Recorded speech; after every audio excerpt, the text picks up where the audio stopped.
Good morning, YouTubers. T-Square with T-Square Talk. Got a very important video to talk about, I think, today, because we're going to talk a little bit about why I like plastics. And so many people have been obsessed with asking me this question, why I've got so many of my coins in capsules, why I've got all the tubes, why so much money wasted on plastic. And there's a few different reasons, and I think this is a suiting video to open up a package opening that I actually just picked up off eBay. And yes, it's more plastic, and it came shipped just like this.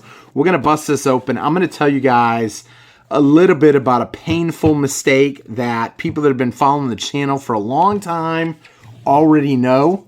But you had to have been following the channel for a long time in order to know that.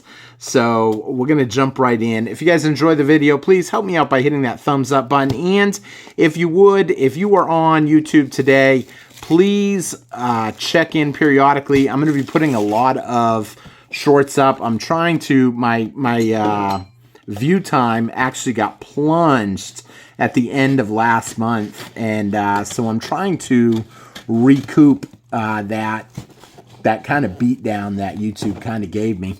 So I'm going to make that up, I hope, with a bunch of shorts today. But we'll see how it plays out. My goal for the day is every time a short reaches 100 views, I'm going to pull the next one and post it. And try to keep the momentum going faster and faster. I don't know if that strategy is going to work, but it is something I've wanted to try to do for a while now because I've been wondering if it would work. And you can get some good view time by posting shorts because, you know, people like, I mean, it's not that they necessarily like it, it's that it is addicting. I'll sit there and I will start watching short videos and it will just be nonstop, one after another. So, and I know that YouTube will show it to more people every time you get a thumbs up on it. So it's kind of like, you know, you put a thumbs up on it and then all of a sudden 20 more people, it comes up in their feed. And then hopefully one of them will click it and put a thumb up and it will kind of keep the ball going. I actually did a short the other day, not about silver, and it had 7,000 hits, which was kind of cool. So I'm trying to promote the shorts because I'm trying to grow the channel with subscribers, trying to build my watch time back up. And, you know, I'll focus on the memberships a little later, although I am trying to grow that too. I'm trying to grow it on all the fronts. So some people may already know, what do I have here? This is a guard box, and it is specifically designed for something I am not a fan of anymore, ever since I have made my painful mistake with silver half dollars and silver quarters. When I was cleaning out my house, a lot of my silver quarters somehow, and silver half dollars, somehow got mixed in. But I have a bad habit, a really bad habit, of putting my silver quarters in rolls, silver half dollars and silver quarters in rolls like this. And I like them to all be uniform. However, when I was getting rid of a bunch of stuff, I was cleaning out my house, I was trying to tighten up. You know, you get money kind of floating around with change. You start rolling your change, you put it in the corner. I was doing a lot of quarter hunting back then. I was doing a lot of half dollar hunting, and I accidentally did lose a bunch. Now, I know some people out there are going to be like, what a fool. How stupid can you be? And yeah, I'll be honest, it was a bad mistake, and I got teased by a lot of people on it, and it's okay. I've accepted it because, you know, it's, how many times have I bought useless junk and I have nothing to show for that money now? I look at that as a dumb mistake that happened, but it could have been avoided had I been willing to spend the $45 that this box cost, which is pretty insane in and of itself. Think about that. This cardboard box and plastic tubes cost me essentially 1.5 ounces of silver. However, it will be an amazing, I guess you call it an amazing accomplishment to fill it, especially since now I'm a little negative on it. And you guys saw I did get a bunch in the other day, only because I was like, I'm not going to pass up spot. There's no way I'm not willing to do it. You know, even though I don't like him, I know a lot of people like, they like constitutional silver. I personally am not a fan of them. I'm not a fan because of that accident that happened. However, I'm not going to turn down silver at spot. I'm going to start building it up again. Get my guard box filled up and roll with it. Now, here's the thing. Yes, I did buy this box, $45 on eBay. I couldn't find anything cheaper. I was like, man, this stuff is expensive for plastic.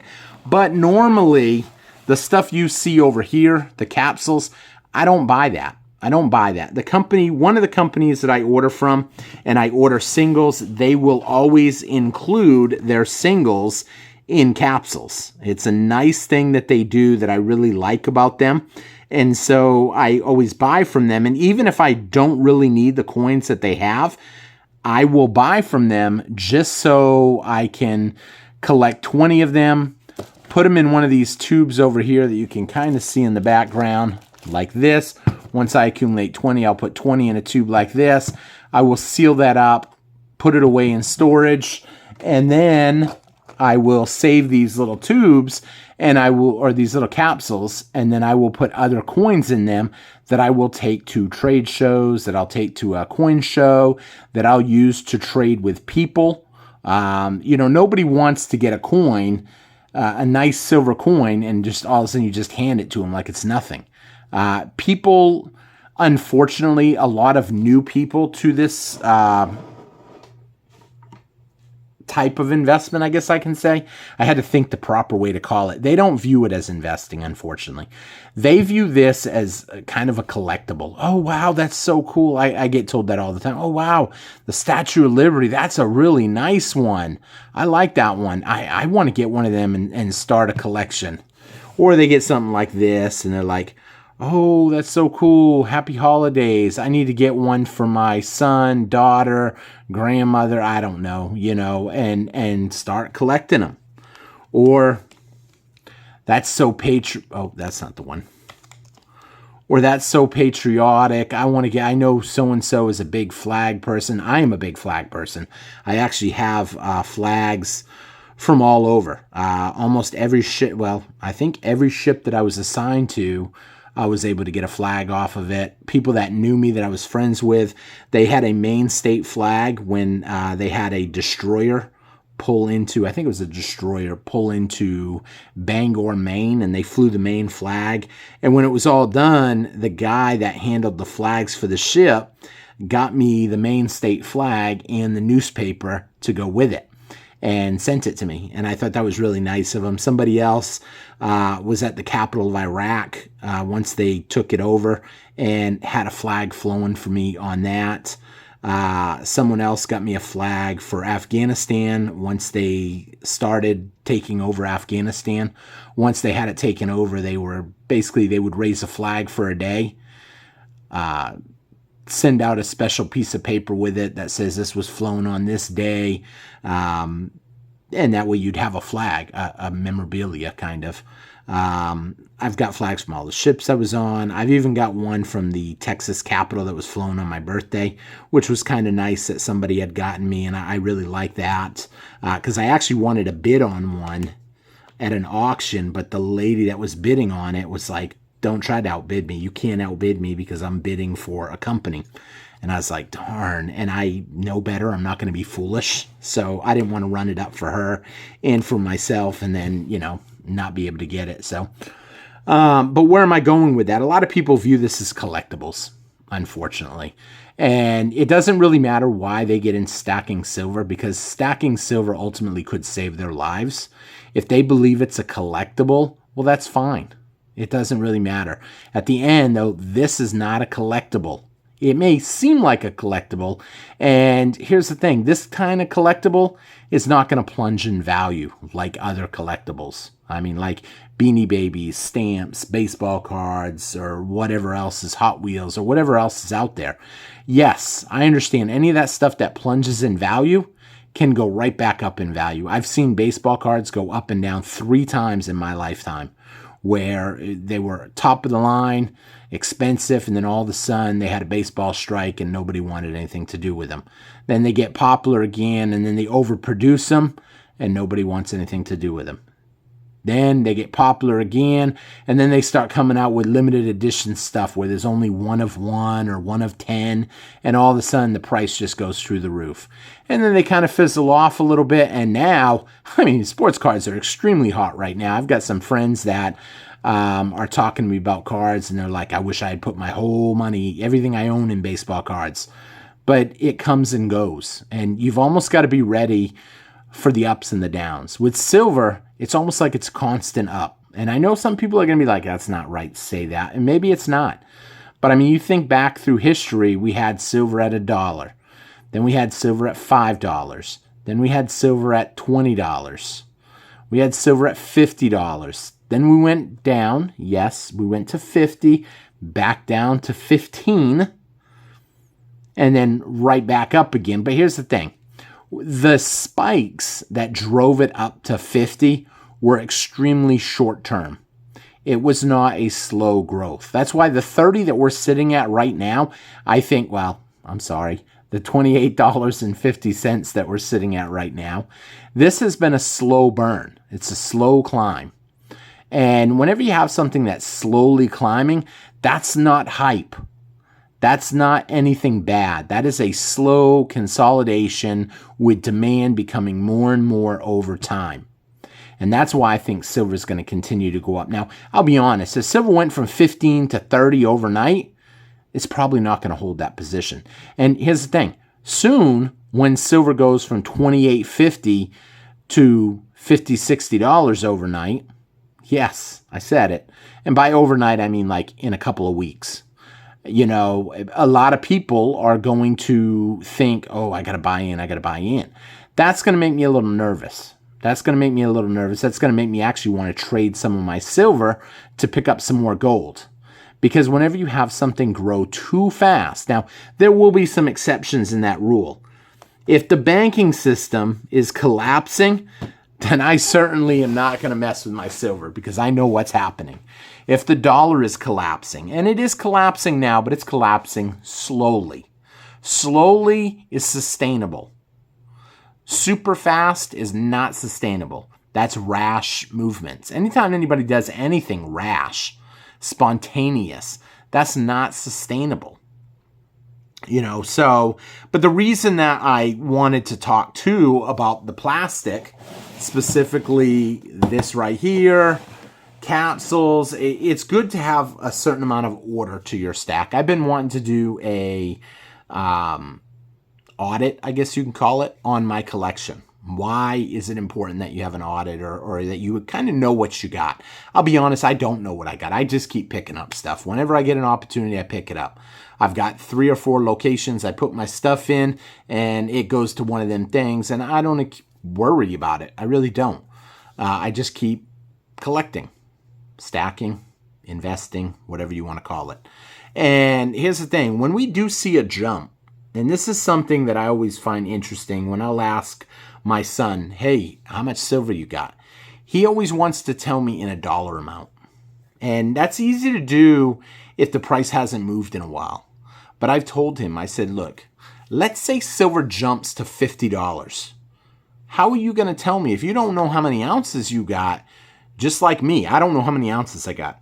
I can't tell you even a ballpark of what my collection would be worth.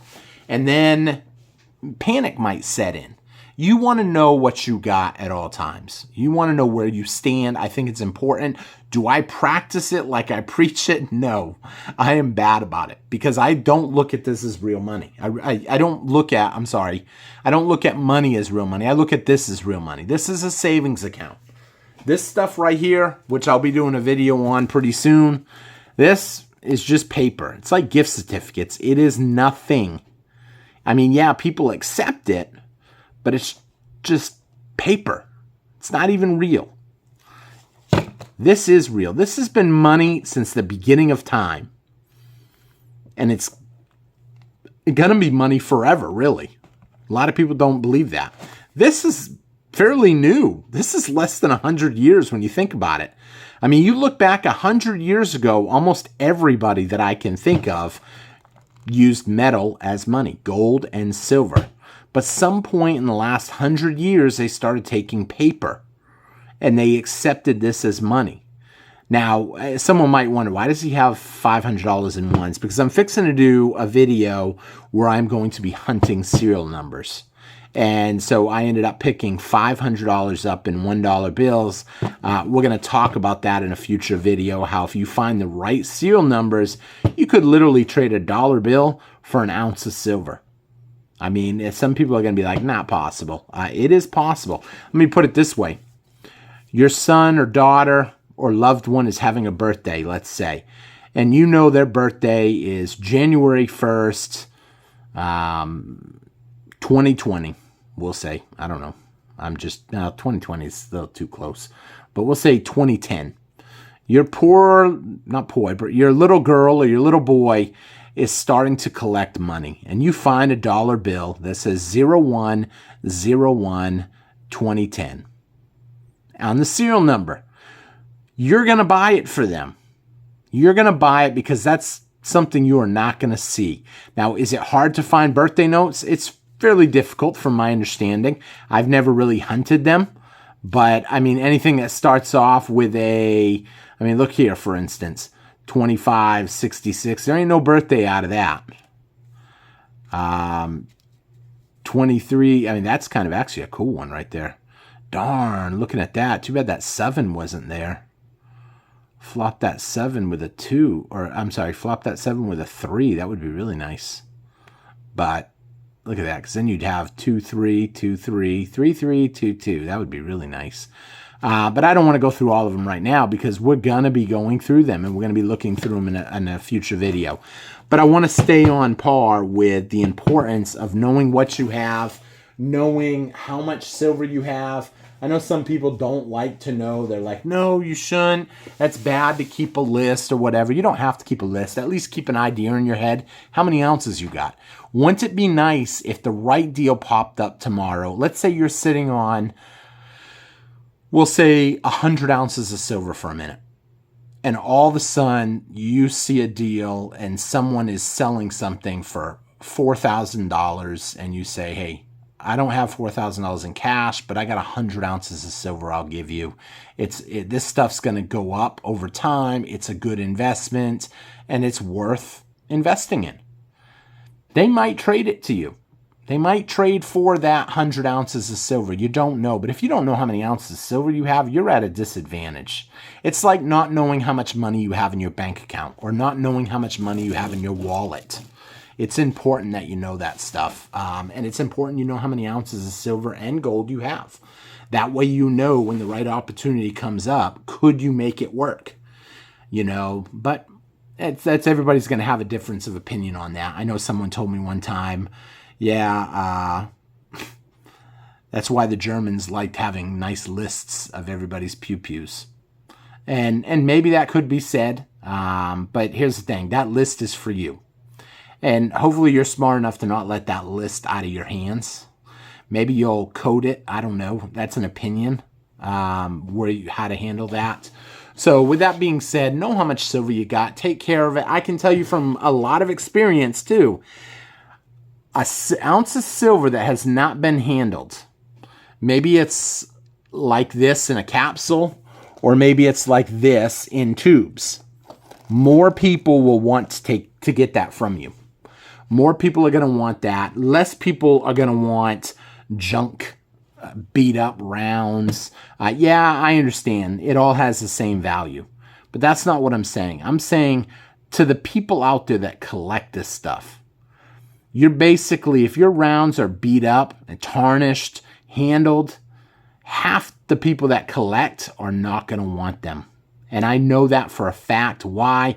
Because I've got some ounces of silver that I've told the individual, I said, I'll pick them up at spot price from you if you want to get rid of them at spot. And I took them, and then I couldn't even get rid of them. I didn't want them. I only figured I'd pass them off to somebody else. I pulled out the couple that I really liked, put them in capsules. The rest of them I left in the little box that they came in, and nobody wanted them. People that I work with, talk with, hang out with on a daily basis and discuss silver, economics, stuff like that, none of them wanted it. I'm sorry, I shouldn't say none. One guy said, you know what, I'll take it. It's silver. I don't really care what it looks like. Silver's silver.